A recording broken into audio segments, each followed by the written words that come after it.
new girlfriend, okay, I understand. Okay, you don't trust the girl, you don't know her like that. Okay, whatever. That's understandable.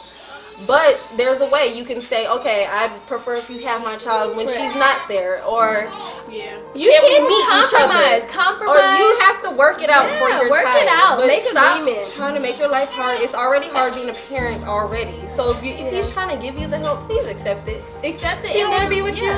You don't want to be with you. It is what it is. Some things are meant to happen. Not everything is meant to be.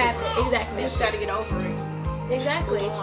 And that is a really touchy subject, because I mean, I don't know, like I said, point blank period, it's about the kids. Children are innocent.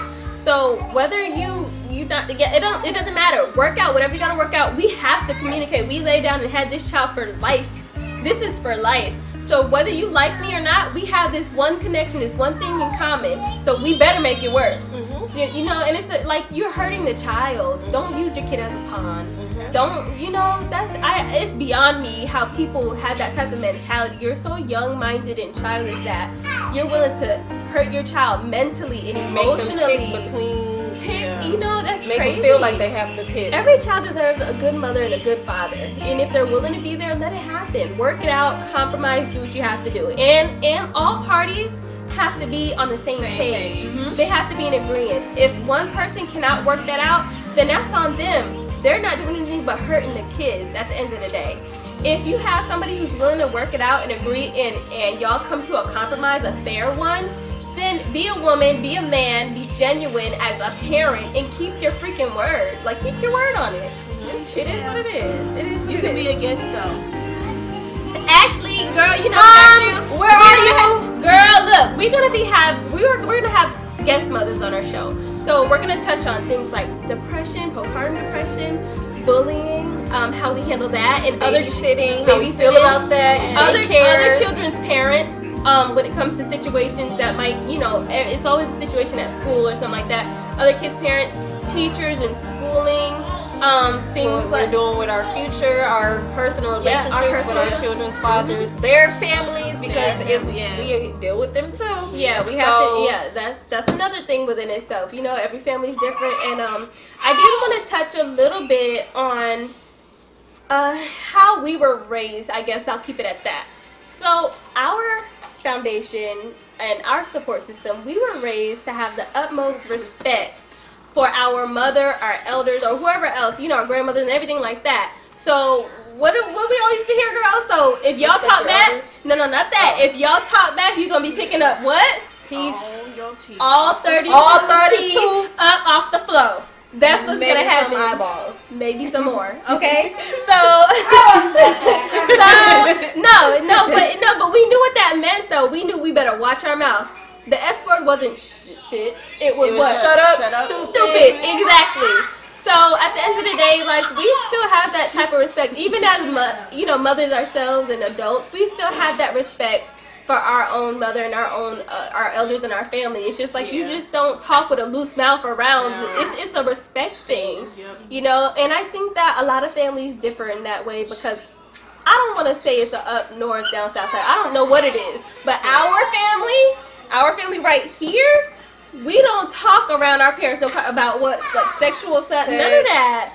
We can't. We don't do that. It's we just don't curse around. We don't curse. Now it's been a couple instances we might have had to go off on a. We might take have it to there. go off. Just, you know what? Yeah, went through that not too long ago. I had to go through a couple of that, but you know. But the thing is, you know, even after that, it's like, you know, I'm sorry, Mom. I'm sorry I didn't mean to black like that, but I had to say what I had to say because I was mad. And, you apologize. So it's just like, it's a respect thing at the end of the day. And that was instilled in us, so you can believe that we're going to instill it in our children. Another thing we started talking about in the first recording, we was talking a little bit about discipline. So we're not going to get too deep because we want these to be our different episodes, but disciplining the kids, how important is that to you guys? Discipline is very important. It's very necessary. It's very necessary because I feel like everything that a child does is a test. And if you let them get away with things, they'll try to keep seeing what else they can keep getting away with. It's also a reflection of you too. Right, and you want to take your child out to Walmart and they're acting like a freaking donkey? Yeah. On aisle 5? No. Right. Yeah, exactly. See, when I see parents out with kids like that, I already know there's no discipline at home. I automatically, because I've never done that in the store, ever. Right. Never cut up. Like, and you know the thing and is, if I did, just know. Seen that post? It got to you got that look. You know, no,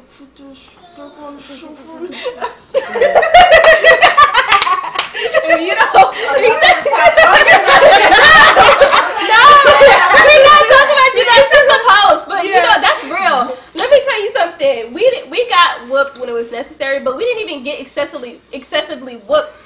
All our mom had to do was give us that look, like you better. You already know that look, and then we already knew. We knew better. But the thing is, and we're not even saying, you know, whoop your child's behind. That's not what we're saying, unless it's necessary. Yeah. But the thing is, like, you also, with discipline comes like constructive criticism. You have to praise your child when they do good things. You have to explain to them, and it comes with levels. So like my toddler, my 2-year-old, you know, it's a pow pow. You doing this, you doing that, you better stop. You're gonna get a pow pow.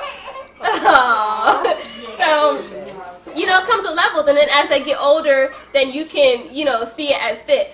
But also, like, when I tell my child something and I tell him no or why he shouldn't do that, I say to him, you know, I explain to him why. So, she just, my mommy, bring him over here.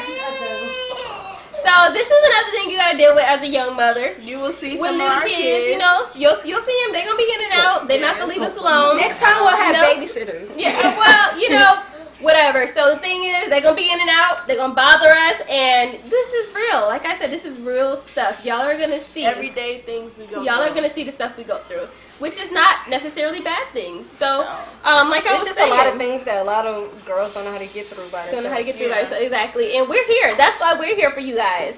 So before that, I was just saying that, you know, I explained to JJ when he gets in trouble, and I'm like, that's a no. Why?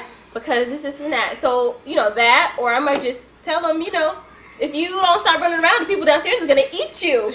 So I have to tell him, like, I have to bring it down to his level because he's 2, and he doesn't understand all the time. So eventually, I'll get to explaining to him, like, you know, well, you can't do this because you can't touch a knife because you're gonna get cut, you're gonna get a boo-boo, you're gonna go to the hospital, you have to get stitches. He doesn't understand that. So, you know, what'd you say you told CJ? If you touch the knife, what? He's gonna get his finger's gonna get cut off. Exactly. They understand that. And, you know, some people don't. Some people, you know, like to take that real personal, but it's not. It's just something so the little kids can understand, and it scares them. Like, JJ knows, like, Mommy. Y'all ever heard of Beyond Scared Straight? This how we do it. This how we do it. Your finger's gonna get chopped off. Then people downstairs gonna come eat you. JJ, he be scared of that. He's like, Mommy, that's a no. They gonna cook me? Yeah, they sure will. Put you right in the oven and Put you in the oven and eat you. So, keep being bad. Anyway, how do you guys deal? Well, let me ask you, Kemi. How do you deal with the kids as far as discipline? Because they're older. Right. They're older. Let's talk. They understand. Let's talk about it.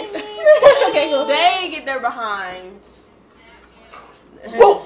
Yeah. Wax. Wax. Yes, they do. The proper term. Yes, they do. Look at Tiana. You about to get a wax right now. Wax. Exactly. Wax. They do. I don't you play. wax. I mean, they have their moments where I gotta explain to them they can't do certain stuff and everything. And how else do you deal with, like, besides, like, if they have to really get a whooping for doing something bad, how else do you deal with it, like, in other ways for disciplining life? I'll be like, I'm gonna take y'all to the police station. Like, they'll start crying for real. Yeah. So, And that's what we used to do to Paul. Yeah. I mean, and sometimes